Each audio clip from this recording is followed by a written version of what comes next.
Hello everyone, this is Turin here, and today guys I'm here with another Total War Warhammer online commentary. In this battle I'm going to be playing the Vampire Counts led by Heinrich Kemmler, and I'm going to be facing off against Bretonnia.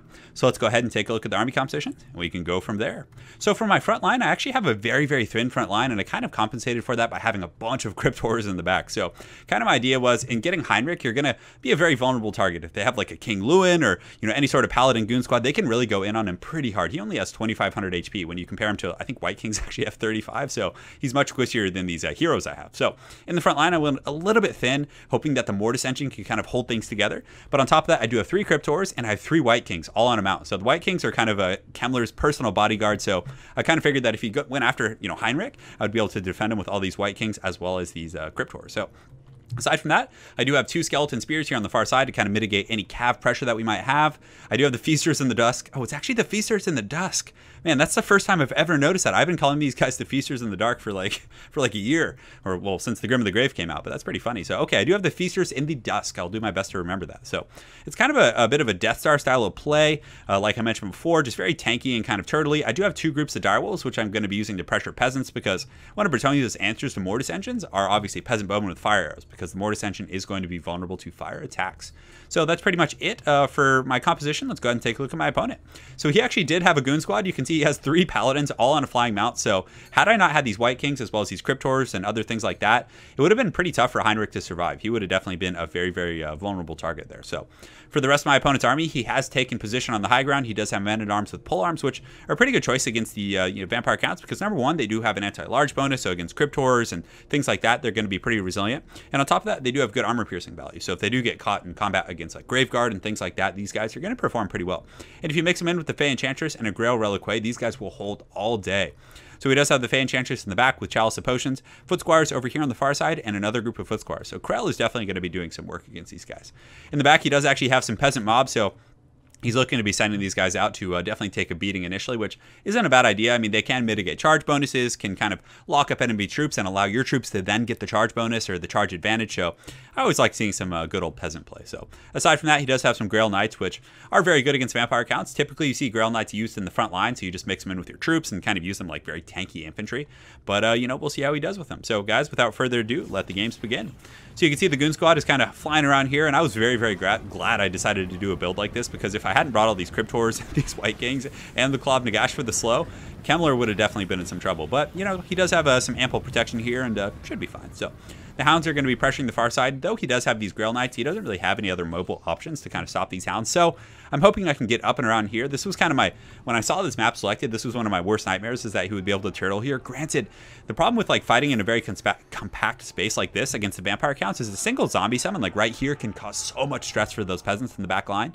And also you're very close to the edge of the map. So if the peasants do rout, they're just going to run straight off the map, and you're not really going to have much of a chance to get them back. So right now, my forces are kind of just pushing up and around. You can see I'll fast forward just for a little bit for you guys. But the Feasters in the Dark do get caught out here, so they take a few casualties. Or do they? No, they actually just took some HP damage. Nothing big. But I do send my White King, so it's funny that we both literally have like pretty much an equivocal Goon Squad. He has his Paladins, and I have my 3 White Kings. So it's the 3 amigos over there. So in the front line, we're going to be engaging here.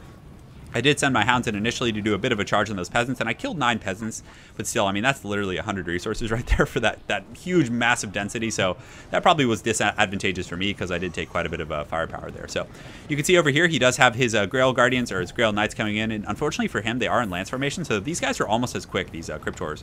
So the Crypt Horrors are going to get in there pretty down and dirty and get a charge bonus, poison these guys, start cutting them to pieces. So the Crypt Horrors are very good against Cav. Like, granted, the Cav will do well against the light armor of the Crypt Horrors. They still trade pretty efficiently, and they kind of drag them through the mud. So my opponent definitely should have taken these guys out of his charge bonus here, because right now they're just getting poisoned. They're also getting the slow debuff from that formation, so things are looking pretty grim for these guys. So he's taking some casualties. They're down to 37 models, and it looks like there was some sort of a healing ability going down. So yes, he was healing these KRELL Knights, I think. So in the back, though, he does have a healthy firing line. You can see I did have to pull back that Mortis engine, so my opponent did a very good job of kind of poking that thing out and zoning it from the battle.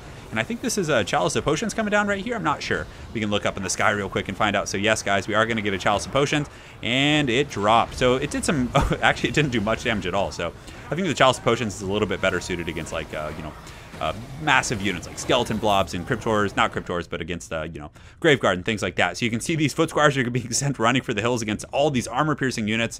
Things are looking pretty grim for these guys, but regardless in the front line, it's really going to favor my opponent. I mean, aside from the Sternsman here, I don't really have much stopping power. You can see Heinrich Kemmler over here is definitely being a menace. It looks like he's summoning some zombies, or maybe he's summoning KRELL from the pits. It looks like he did get a zombie summon back here. You can also see some of these hounds have gotten through the back line. Granted, my opponent did have some good defense, so he had these men-at-arms and polearms back here, which are definitely going to massacre these chaos, well, not chaos hounds, these dire wolves. So you see playing chaos and using those hounds that I kind of mix them all up pretty often. So I actually decided to summon some skeletons. I think that might have been a mistake. I didn't mean to overcast that, but regardless, you can see that the peasants in the back route so incredibly quick. But still, you can see my opponent doing a very, very good job of focusing my Mortis engine. So you can see he does have the Paladin Goon Squad going after it, and it's at about like, 10 or 15% HP. And I was doing my best to heal it up, but nonetheless, it was taking quite a bit of work. So very, very well played. Even among the chaos, my opponent's able to kind of maintain his focus and really go after this thing. So the Cryptors here in the middle, they've all kind of started to goon the Fay Enchantress. So you can see she's heavily surrounded right now. You can see some fire arrows coming in. Going to do some great work against both my Mortis engine and Cryptors, both of whom are vulnerable to fire damage. So Fay Enchantress is surrounded right now, and she is getting a healing ability off, but she is going to need to get out of there ASAP. She's down to about 60% HP, and the White Kings hit very hard. They have 410 weapon strength. Granted, their AP values are low. The Fay Enchantress only has 15 armor, so it's not really going to matter there.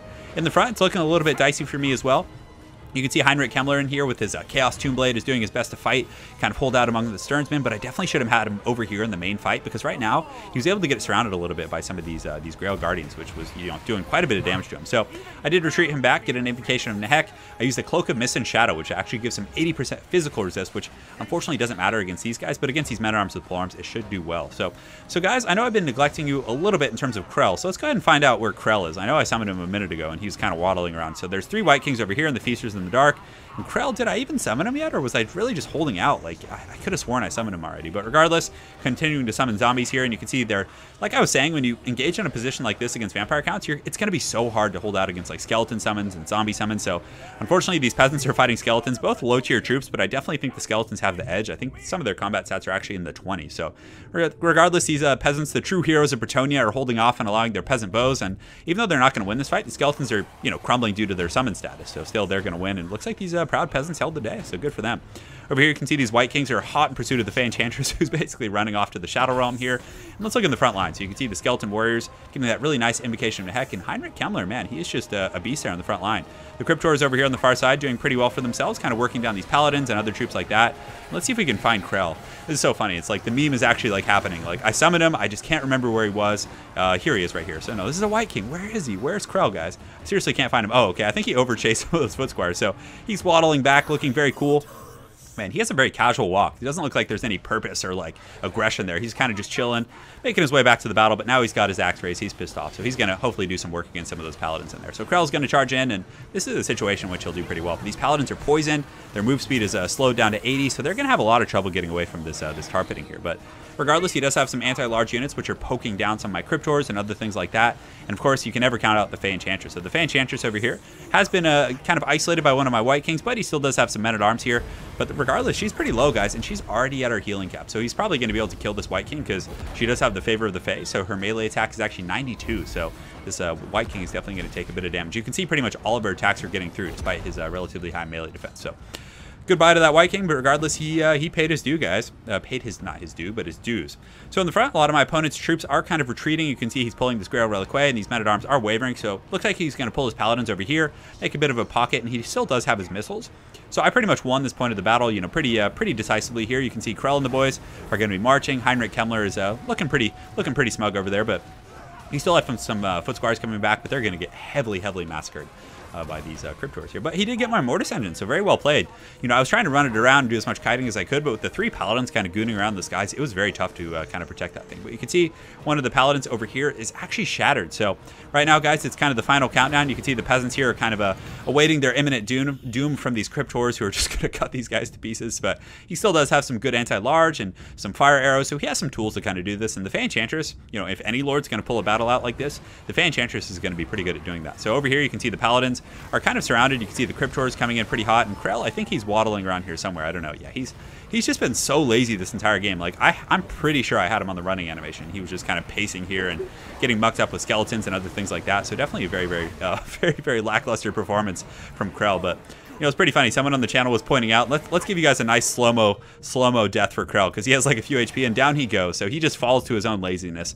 Just complete gluttony, and well, I wouldn't call it gluttony per se, but look at this. This mighty champion of Khorne falls to the simple degeneration. Man, I really don't like that mechanic for him. I feel like he should kind of get an exception from that. But regardless, the Paladin's in here fighting the Fay Enchantress, and these troops are doing their best to hold here, but you know, no, the few can survive the wrath of the mighty Heinrich guys. But the Cryptor's in here fighting. They've kind of tar-pitted some of these Paladins who've come in for a last-ditch effort to go after some of my heroic units. Initially, they did dive after KRELL, but he had all of his bodyguards here, and that Chaos Tombblade actually probably not doing a bad job here, but my opponent getting a very, very good Chalice of Potion. So you can see it's going to be coming down from the sky here in just a moment. We'll give you guys a nice cinematic shot. Granted, we should probably watch and see how much damage it truly does. So that was actually not bad. So it did some decent HP damage to some of my fodder units. You can see the Feasters in the dusk, not the dark. It'd be cool if there was actually like 2 variants of that. But regardless, the Feasters in the dusk are actually starting to crumble. And, you know, the balance of power is about 65% in my favor, but our troop count is very even. So I actually have 237 to his 263. So he actually outnumbers me, but granted, he does have peasants and other troops in here. So, you know, the Cryptors are taking quite a bit of damage from those fire arrows, guys, but I did get a group over here in the back that was able to do a little bit of a flanking maneuver. So you can see these peasants here. Oh, man, this guy, man, it's always sad when you see that. Like, it looks cool, but you got to feel bad for that guy. That's just, like, the worst way to go. You get handed this, like, shitty lot in life as already being a Bretonnian peasant, and then your life is ended by some Cryptor here in some very grim, dark fashion. But I suppose that's kind of Warhammer universe in a nutshell. So the Fay Enchantress here is having an epic duel with KRELL and his bodyguards. You can see she's going to do a bit of a tactical retreat, but regardless, the Mystical Lady doing a pretty good job of kind of sapping the energy from all my troops. But, you know, she's being hunted pretty aggressively by those White Kings, and you can see those Cryptors coming in the back.